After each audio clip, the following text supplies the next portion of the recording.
Good happy Friday morning, January 11, 2019.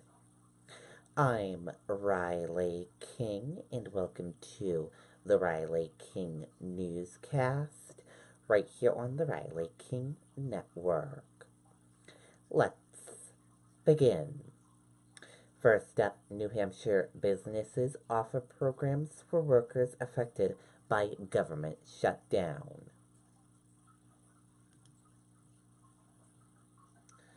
Let's take a listen to the video from WMUR News 9, Kristen Carosa.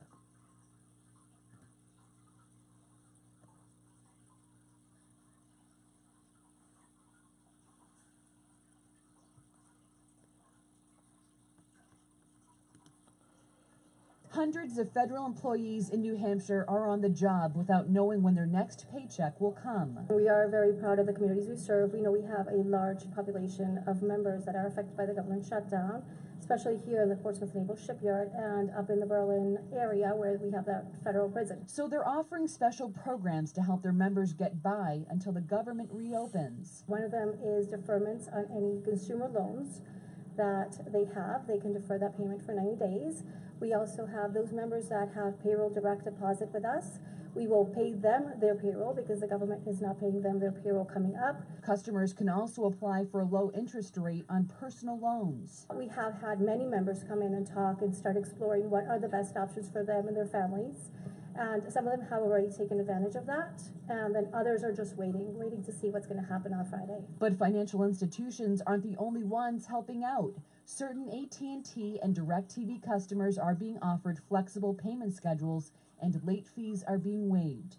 Even a local restaurant chain is looking to help out. We're always trying to give back to the community. The community is what makes us great, so we try to help as much as we can. The British Beer Company restaurant chain is offering a one-time meal costing up to $50 to workers affected by the shutdown. You call, you let us know you're on your way in, we take your name, let us know when you'll be here, and then you just say hi when you're here. We'll take care of it from there. These special offers will continue until the government reopens. Reporting in Portsmouth, Kristen Carosa, WMUR News 9.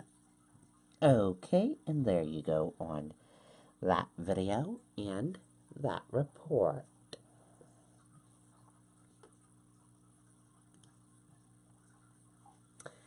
Diane Foley, Senator Jean Shaheen, write Washington Post op-ed opposing U.S. withdrawal from Syria.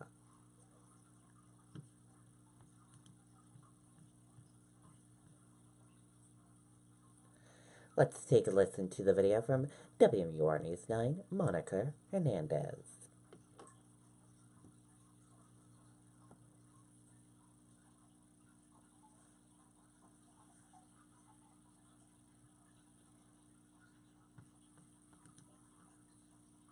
The mother of slain New Hampshire journalist James Foley is condemning the withdrawal of U.S. troops from Syria, saying it jeopardizes justice for American victims. In an op-ed in the Washington Post written with Senator Jean Shaheen, Diane Foley calls on President Trump to bring the ISIS terrorists accused of murdering James, Stephen Sotloff, and other Americans to the U.S. to face our justice system. Right now, they're being held by mostly Kurdish militia with the aid of U.S. forces. Foley says without U.S. troops, the Syrian Democratic Forces will be in a battle for survival, hurting their abilities to oversee the terrorists accused of killing James. Okay, and there you go on that video and that report.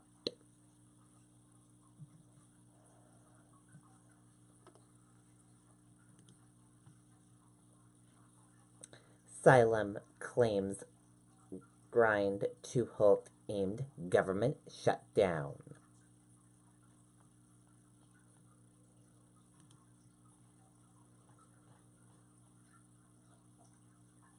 Let's take a listen to the video from WMUR News 9, Mike Cherry.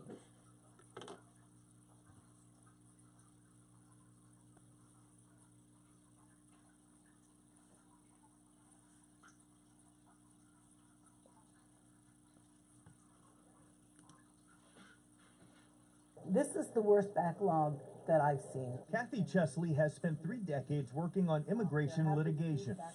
She says the government shutdown is wreaking havoc on filing new asylum claims. The immigration court in Boston is closed.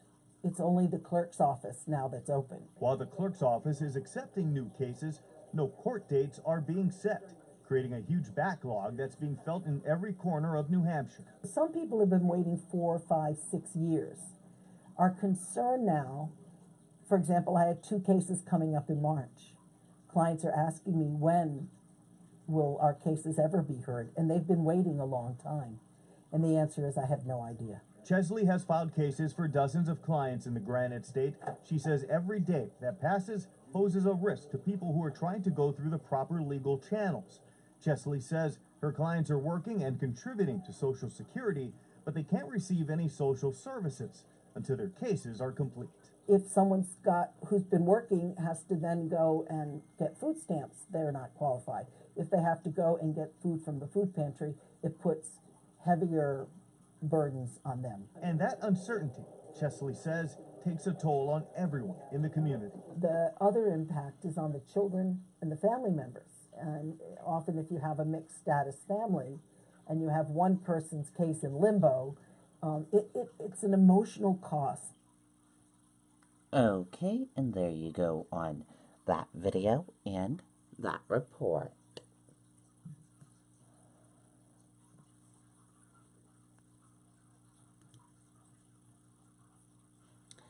Man pleads not guilty to killing another man in Manchester.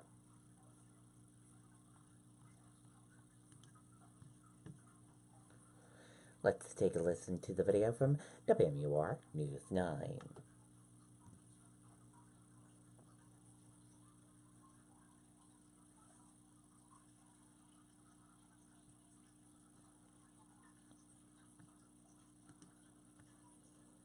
The man accused in a deadly shooting in Manchester that locked down Central High School appeared in court this morning. Paul Dimmick allegedly shot Justin Lee, someone he had known since childhood, on Hanover Street in September.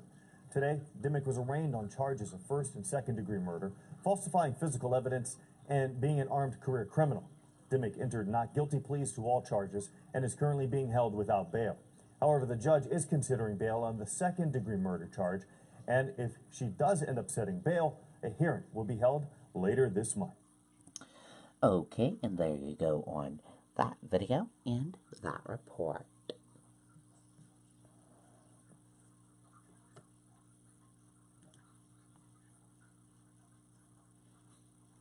Missing Wisconsin teen found alive nearly 3 months after parents were killed.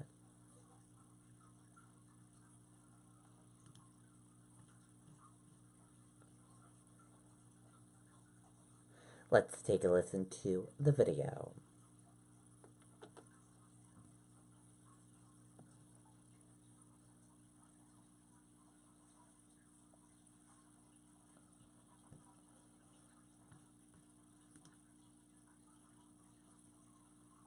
My greatest obstacle in my mind was, am I too old for this? A lot of people don't start a career. Tell me when you got the call. Oh, you called me and you were right. And then the sheriff and the detective showed up at my door. And we've been having a crying tears, happy tears. What's going through your mind, honey? Oh, my sister can rest in peace now. And Jamie is coming home to me. Oh, God. I mean, 3 months. It's a long time. Have you talked with her on the phone? I have not yet, no. Has anyone? No, I would have went there in a heartbeat, but they said the best thing was to do to let her get checked over, and then they will bring her to me. Jamie is coming home. Unbelievable. Bottom line, unbelievable. Prayers have been answered. Tell us, how was she found then?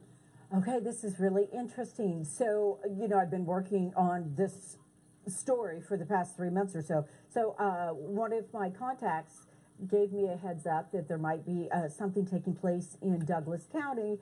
And I just started digging into it because, of course, like anyone watching this right now, we're all emotionally invested, right?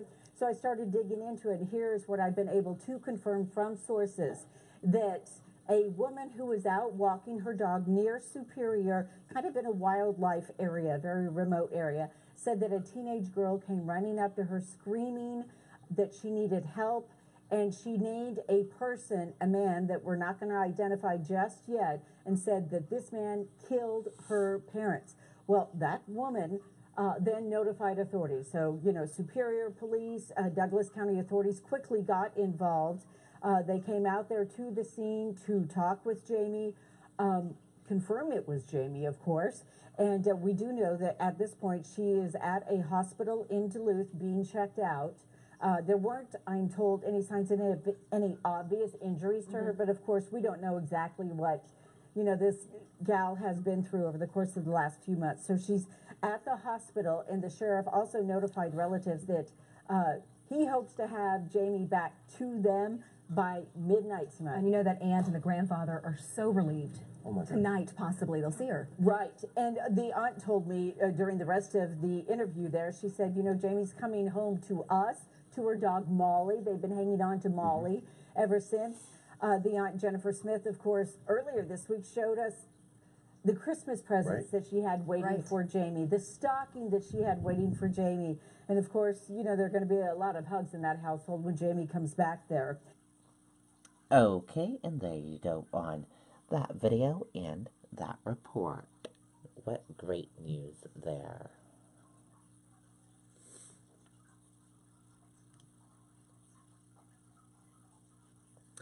Former police officer becomes Eagle Scout 35 years after completing project.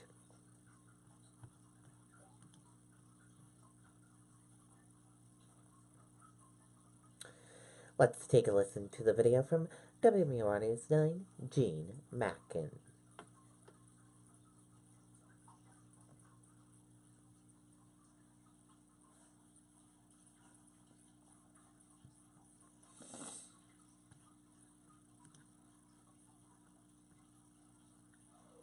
To honor the highest ranking scouts in the state. Nearly 200 make up the 2018 class of Eagle Scouts. And there, cheering them on, a man who was supposed to join their ranks 35 years ago. Robert Hildreth from Concord is now blind, but vividly remembers his Eagle Scout project in 1983. Well, you had to get a certain amount of merit badges, and you had to complete service projects, and then in the end, an Eagle service project. Bob replaced the street signs in Pittsfield, but missed his Eagle Board of Review because of a car accident. He moved towns, went on to become an Epsom police officer and court security guard, but always dreamed of this moment. And I know you're proud, but we're all proud of you. Thank you very much. So welcome to the flock of eagles. Thank you, sir. His proud family by his side. It's amazing. You know, I couldn't be more happier for him. He's been such a role model in my life. And Bob's family says this comes at a good time in his life when he could really use some uplifting news. He's on dialysis, and he's in need of a kidney. Every day he's getting stronger and stronger, so this news came at a great time. Means a lot. Means like I finally got there. It's more than just a participation trophy. It means Bob Hildreth is now finally an Eagle Scout. In Manchester, Gene Mackin, WMUR News 9. Okay, and there you go on that video and that report. Great news there.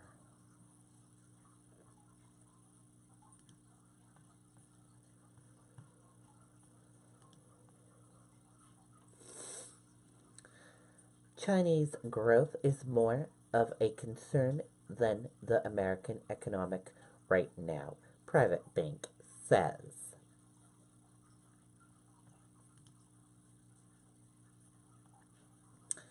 VP Banks Flex Brill said investors should expect more market volatility due to the ongoing U.S.-China trade war negotiations.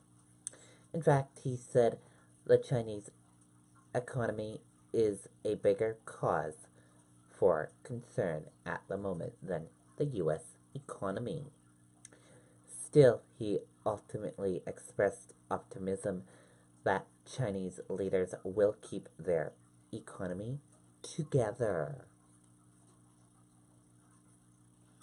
The Chinese economy is a bigger worry right now than the U.S. economy, according to investment expert at a private bank.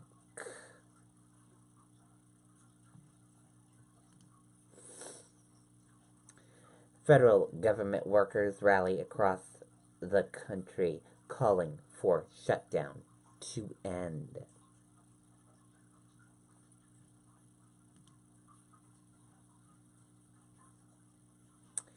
On the eve of missing their first paychecks, hundreds of federal workers across the country organized demonstrations to rally against the government shutdown.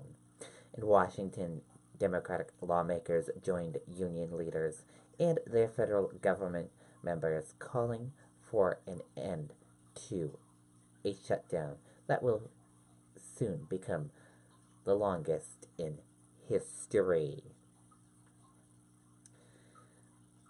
And that does it for the Riley King Newscast right here on the Riley King Network. I hope you all have a great rest of your day, and I'll see you back here later on today for another newscast. Goodbye, everyone.